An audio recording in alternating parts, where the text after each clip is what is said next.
আপনি কি জানেন আপনার মস্তিষ্ক আপনার সবচেয়ে বড় শত্রু? হ্যাঁ, ঠিকই শুনেছেন। এটি চায় না আপনি উন্নতি করুন, এটি চায় না আপনি এগিয়ে যান।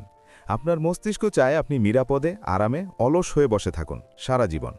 এটি একটি প্রোগ্রাম যা আপনাকে কমফর্ট জোনে আটকে রাখে এবং কষ্ট এড়াতে শেখায়। কিন্তু আপনি যদি সত্যি আপনার জীবন বদলাতে চান, যদি সফলতার চূড়ায় পৌঁছতে চান, তাহলে আজ আমি আপনাকে সেই 5টি গোপন ধাপ বলবো যা আপনার ব্রেনকে নতুন করে প্রোগ্রাম করবে এবং আপনাকে অপরাজেয় করে তুলবে। এই ধাপগুলো ফলো করুন আর দেখবেন কিভাবে আপনার জীবন বদলে যাচ্ছে। ধাপ 1, ব্রেনের সাথে আলোচনা বন্ধ করুন। প্রথম এবং সবচেয়ে গুরুত্বপূর্ণ ধাপ।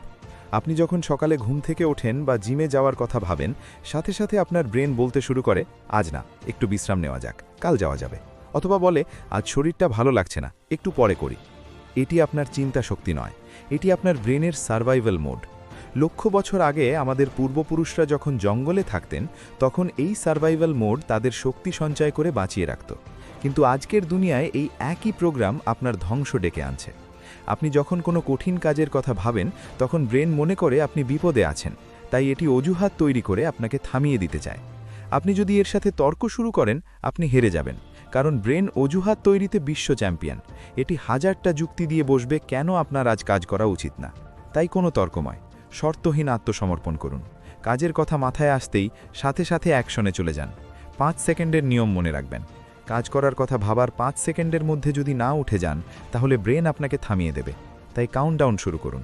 5, 4, 3, 2, 1 আর মুভ। মনে রাখবেন, যেখানে তর্ক শুরু হয় সেখানেই শৃঙ্খলার মৃত্যু ঘটে। শৃঙ্খলাপূর্ণ জীবন চাইলে তর্কের পথ পরিহার করুন। ধাপ 2, ডোপামিন নিয়ন্ত্রণ করুন। আপনার ব্রেন উন্নতি চায় না, আপনার ব্রেন চায় শুধু ডোপামিন। ডোপামিন হলো সেই রাসায়নিক যা আপনার ব্রেনকে আনন্দ দেয়। সমস্যা হলো আজকের পৃথিবী সস্তা ডোপামিনে ভরা। আপনার ফোনটি সারাদিন হাতে থাকে। ইনস্টাগ্রাম স্ক্রল করা, রিলস দেখা, টিকটক, ফেসবুক, এগুলো আপনার ব্রেনকে তাৎক্ষণিক কিন্তু ভুয়া আনন্দ দেয়। একটু স্ক্রল করলেই ব্রেনে ডোপামিন ছড়িয়ে পড়ে। ফলে আপনি যখন কোনো কঠিন বই পড়তে বসেন বা গুরুত্বপূর্ণ কাজ করতে যান, তখন ব্রেন বিরক্ত হয়, কারণ ব্রেন এখন অভ্যস্ত হয়ে গেছে তাৎক্ষণিক আনন্দে। এটি বলে, এই কাজ তো আনন্দ দিচ্ছে না, চল আবার ফোন স্ক্রল করি। আর আপনি হারিয়ে যান সেই ফাঁদে। একটা আয়রন রুল তৈরি করুন। কাজ শেষ, তারপর ফোন। প্রথম দিকে কষ্ট হবে, আপনার হাত বারবার ফোনের দিকে যাবে, কিন্তু নিজের সাথে চুক্তি করুন, আজকের কাজ শেষ না হওয়া পর্যন্ত ফোন স্পর্শ করবেন না। ফোন দূরে রাখুন, সাইলেন্ট করে রাখুন। প্রথম সপ্তাহ কঠিন হবে, দ্বিতীয় সপ্তাহ কিছুটা সহজ হবে, আর তৃতীয় সপ্তাহ থেকে আপনার ব্রেন ডিটক্স হতে শুরু করবে। তখন দেখবেন আপনার ব্রেন আপনার অবাধ্য হওয়া বন্ধ করে আপনার কথা শুনতে শুরু করেছে, কারণ আপনি এটাকে দেখিয়ে দিয়েছেন কে আসলে বস। ধাপ 3, ব্যর্থতাকে জ্বালানি হিসেবে ব্যবহার করুন। লোকেরা বলে ব্যর্থতা থেকে শিক্ষা নাও, আমি বলি ব্যর্থতাকে জ্বালানি বানাও। আপনি কি আজ কাজ করেননি? একদিনের জন্য ডিসিপ্লিন ভেঙেছেন? একবার কোনো কাজে ভুল হয়ে গেছে? নিজেকে দোষ দেবেন না, আত্মবিশ্বাস হারাবেন না। একটি ভুল ডিসিশন বা একদিন কাজ না করা আপনার পরিচয় নির্ধারণ করে না। আপনি এর পর কি করছেন সেটাই আসল। আপনি কি গর্তে পড়ে কান্না করবেন, নাকি গর্ত থেকে লাফিয়ে ওঠার পথ খুঁজবেন? একজন পরাজিত ব্যক্তি গর্তে পড়ে কান্না করে, আর জিততে অভ্যস্ত ব্যক্তি গর্ত থেকে লাফিয়ে ওঠার পথ খোঁজে। মনে রাখবেন, আপনার পরিচয় নির্ধারণ করে আপনার পরবর্তী মুহূর্ত। আপনি যখনই বুঝতে পারবেন যে আপনি লক্ষ্য থেকে বিচ্যুত হয়েছেন, সাথে সাথে আবার শুরু করুন। কোনো অজুহাত নয়, কোনো লজ্জা নেই, শুধু মুভ করুন। পৃথিবীর সব সফল মানুষই ব্যর্থ হয়েছেন। টমাস এডিসন 10,000 বার ব্যর্থ হয়েছেন বাল্ব বানাতে গিয়ে।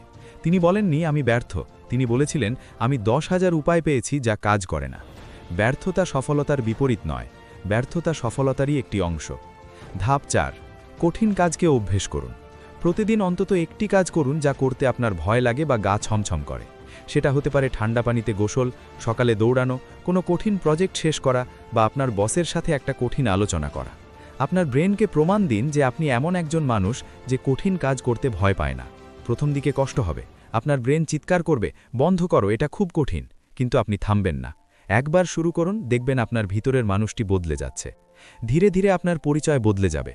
তখন আর কেউ আপনাকে কঠিন কাজ করতে বলবে না। আপনিই হয়ে উঠবেন সেই ব্যক্তি যে কঠিন পরিস্থিতিতে হাসে। আর যখন কঠিন কাজ আপনার স্বভাবে পরিণত হবে, তখন পৃথিবীর কোনো কিছুই আপনাকে থামাতে পারবে না। কারণ সাধারণ মানুষ সহজ কাজ খোঁজে, আর অসাধারণ মানুষ কঠিন কাজ খোঁজে। আপনি কোন দলে থাকতে চান? ধাপ 5, রেজিস্ট্যান্স ইজ দ্য ওয়ে। আপনি যখন কোনো কাজ করতে ভয় পাচ্ছেন বা অলসতা আসছে, বুঝে নিন এটাই আপনার সঠিক পথ। মোটিভেশনের আশায় বসে থাকা একটা ফাঁদ। মোটিভেশন আসে আর যায়। মোটিভেশন হলো অতিথি পাখির মতো, এলো, কিছুক্ষণ থাকলো, আবার উড়ে গেল। আপনি যদি মোটিভেশনের অপেক্ষায় বসে থাকেন তাহলে সারা জীবন বসে থাকতে হবে। কিন্তু যেখানে প্রতিরোধ, যেখানে রেজিস্ট্যান্স, সেখানেই সাফল্য লুকানো। মজা পাচ্ছেন এমন কাজটি আপনাকে বড় করবে না।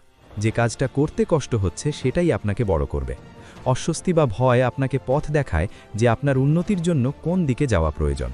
ভাবুন তো, জিমে গেলে যখন পেশিতে ব্যথা হয় তখন আপনি বুঝতে পারেন পেশি বাড়ছে। ঠিক তেমনই যখন মনে কষ্ট হয়, যখন ভয় হয়, তখন বুঝবেন আপনার মানসিক পেশি বাড়ছে। সেই অস্বস্তিকে আলিঙ্গন করুন। এটাকে বলুন, স্বাগত, তুমি এসেছো, মানে আমি সঠিক পথে আছি। আউট্রো। এই 5টি ধাপ মনে রাখবেন। প্রথমটি, ব্রেনের সাথে আলোচনা বন্ধ করে অ্যাকশানে চলে যাওয়া। দ্বিতীয়টি, ডোপামিন নিয়ন্ত্রণ করে ফোন থেকে দূরে থাকা। তৃতীয়টি, ব্যর্থতাকে জ্বালানি বানিয়ে এগিয়ে যাওয়া। চতুর্থটি, কঠিন কাজকে অভ্যেসে পরিণত করা। আর পঞ্চমটি, রেজিস্ট্যান্স বা প্রতিরোধকে পথপ্রদর্শক বানানো। এখন হাজার হাজার মানুষ এই কথাগুলো শুনবে, হয়তো মাথা নাড়বে, কিন্তু কিছুই করবে না। তারাও চায় জীবন বদলাক, কিন্তু পরিবর্তনটা করতে চায় না। তারা অজুহাত খুঁজবে, অপেক্ষা করবে, আর দিন শেষে নিজেদের প্রতারিত করবে। কিন্তু আপনি কি তাদের মতো? না, তাই তো। আপনি এই পর্যন্ত এসেছেন কারণ আপনি সত্যিই আপনার জীবন বদলাতে চান। তাহলে দেরি কেন? আজই আপনার ডায়েরিতে লিখে ফেলুন কোন একটি কঠিন কাজ আপনি আজ করবেন। হয়তো সেটা সকালে দৌড়ানো, হয়তো কঠিন একটা বই পড়া, হয়তো দীর্ঘদিন ধরে এড়িয়ে চলা একটা প্রজেক্ট শেষ করা। যেটাই হোক সেটা ঠিক করুন, আর সেটা করে দেখান। কারণ মনে রাখবেন, পৃথিবীর সবচেয়ে শক্তিশালী অস্ত্র হলো একটি শৃঙ্খলাপূর্ণ মস্তিষ্ক। আর আজ থেকে আপনি সেই মস্তিষ্ক গড়ে তোলার পথে হাঁটা শুরু করলেন। আমি আপনার জন্য অপেক্ষা করছি, আপনার সফলতার গল্প শোনার অপেক্ষায়। আজই শুরু করুন। ধন্যবাদ।